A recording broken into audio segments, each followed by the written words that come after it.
So yo, what's up mga bro? Good morning. Shoutout po sa lahat ng followers natin dyan, sa mga viewers natin, shoutout po sa inyo. Nawa, ingat po kayo palagi mga bro. So, for today's video, layout dati dito mga bro, medyo may mali. Alright mga bro. So, yung day 1 natin, ito yung in-install natin mga bro, yung tiles na to. Ayan, yan po yung day 1 natin. Nagka-tapping din po tayo dyan ng concrete tapping tayo dyan mga bro bago tayo naglagay ng tiles. Right mga bro.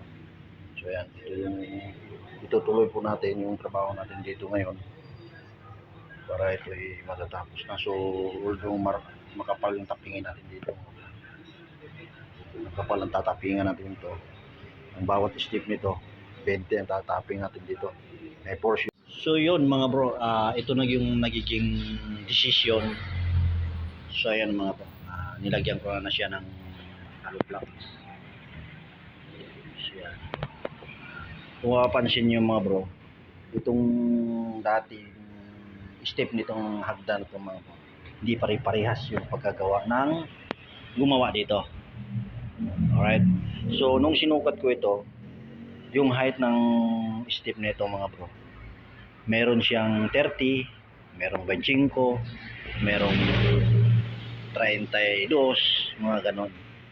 Yung mga ganon mga bro. Yan po yung nagiging resulta nung gumawa nun dito mga bro. Kaya nung na-check ko siya ngayon, ganyan po ang kalabasan niya.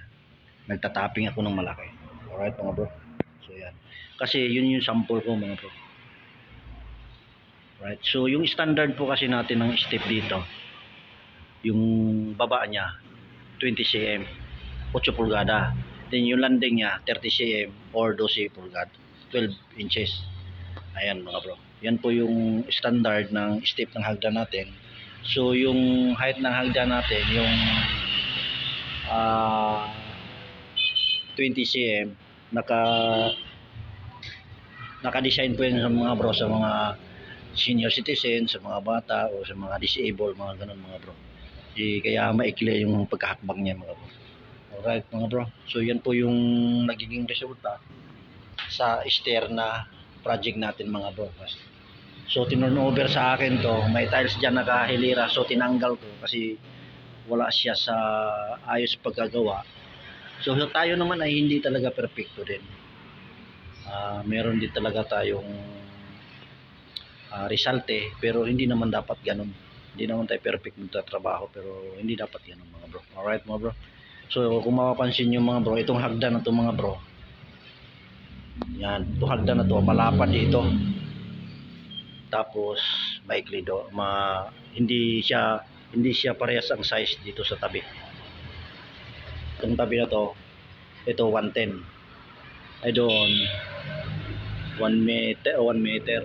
So malaki yung parang pabukas yung ganun mga bro. So wala siya sa eskwela. Kaya mangyayari nito, yung siroho hindi parehas. Alright mga bro. So ang mangyayari